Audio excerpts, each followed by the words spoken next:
Hello friends, Sukumar డైరెక్షన్లో వస్తున్న Allu Arjun latest film Pushpa 2 నుండి సాంగ్ కూడా వచ్చింది భయ్య. మన ప్రోమో వచ్చిన తర్వాత ఇదేంటి పుష్ప పుష్ప పుష్ప అంటూ డిఎస్పి శాడా మింగేస్తున్నాడు, పుష్ప సాంగ్స్ అంతా అద్భుతంగా లేదే అనే ఫీలింగ్ అయితే అందరికీ వచ్చింది. ట్రోల్స్ కూడా చేశారు. కానీ ఈ సాంగ్ మాత్రం పుష్ప ఫుల్ సాంగ్ మాత్రం చాలా అద్భుతంగా అనిపించింది భయ్య. బేసిక్గా నేను డిఎస్పి పాటలు అంటే నాకు చాలా ఇష్టం.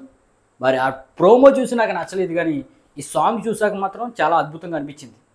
మొట్టమొదటి స్టార్టింగ్లోని బీటే చాలా యూనిక్గా చాలా అద్భుతంగా అనిపించింది భయ్య. అయితే పార్ట్ 1లో వచ్చిన దాకో దాకో మేక ఆ సాంగ్ అంత ఈక్వల్గా అయితే లేదు.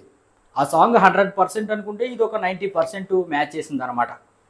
ఇక ఓవరాల్గా అయితే మాత్రం సాంగ్ చాలా బాగుంది భయ్య. మెయిన్లీ పిక్చరైజేషన్ కానీ కొరియోగ్రఫీ మాత్రం అద్భుతంగా అనిపించింది. ఎలాగంటే భయ్య, పుష్ప 1లో ఏదైతే మెయిన్ పాయింట్స్ ఉన్నాయో, ఏవైతే జనాల్ని ఆడియన్స్ ఆకర్షించాయో అవే పాయింట్లను తీసుకుని కొరియోగ్రఫీ అనేది చేశారు భయ్య. మూమెంట్స్ ఇప్పుడు మన పుష్పరాజు కాలు మీద కాలు వేసుకుంటాడు, తన మేనరిజం అది. అదే విధంగా కాలు మీద కాలు వేసుకున్నట్టు కూడా ఒక స్టెప్ అనేది క్రియేట్ చేశారు. అలాగే పోయినసారి అయితే తగ్గేది లేదని ఒక చేయి పెడితే ఈసారి 2 చేతులు పెడుతున్నాడు తగ్గేది లేదని. ఈ విధంగా చాలా స్టెప్స్ అనేవి ఇంక్లూడ్ చేశారు భయ్య. అలాగే ఇది నా బ్రాండ్ అంటూ హ్యాండ్ వేసి ముద్ర కానీ ఇవన్నీ కూడా క్లియర్గా చూపించారు. ఇక ఓవరాల్గా సాంగ్ అయితే మాత్రం బాగుంది భయ్య. అంటే పుష్ప 1 సాంగ్లో ఫిలాసఫీ ఎక్కువ ఉంటుంది. అంటే జనరల్ ఆడియన్స్కి అందరికీ లైఫ్ లెసన్ కింద ఉంటుంది. మరి ఈ సాంగ్ని కూడా చంద్రబోసే రైట్ చేశారు, కానీ అంత లైఫ్ లెసన్ కింద అనిపించలేదు. ఏదో పుష్ప గారిని పొగుడుతున్నారే అనే ఫీలింగ్ వచ్చింది.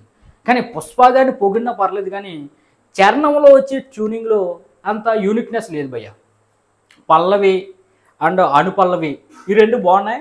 అలాగే పల్లవికి అనుపల్లవికి మధ్యలో వచ్చే మ్యూజిక్, ఆ మ్యూజిక్ కూడా అద్భుతంగా ఉంది. అలాగే చరణానికి 2వ చరణానికి మధ్యలో వచ్చే మ్యూజిక్ కూడా అద్భుతంగా ఉంది. అంటే పుష్ప 1లోని ఫస్ట్ సాంగ్లోని మ్యూజిక్నే, దాకోదాక మేకలోని మ్యూజిక్నే స్పీడ్ మోడ్లో కొంచెం యాక్షన్ మోడ్లో పెట్టారనమాట. చరణం మాత్రం నాకు అంత అద్భుతంగా అనిపించలేదు భయ్య. ట్యూన్ కొంచెం యూనిక్ అనిపించలేదు. కొంచెం మిక్సీలు వేసి కొట్టి ఆ మిక్స్ చేసాడే అనే ఫీలింగ్ వచ్చింది. అలాగే బీటు సాంగ్ వింటున్నప్పుడు బీటు అని బీట్ వినిపిస్తుంది. అదే భీమ్లా నాయకులోని సాంగ్ బీట్ కొంచెం వినపడుతుంది. ఈ విధంగా బీట్ అనేది వినిపించింది. నాకైతే భీమ్లా నాయక్ సాంగ్ గుర్తుకొచ్చింది.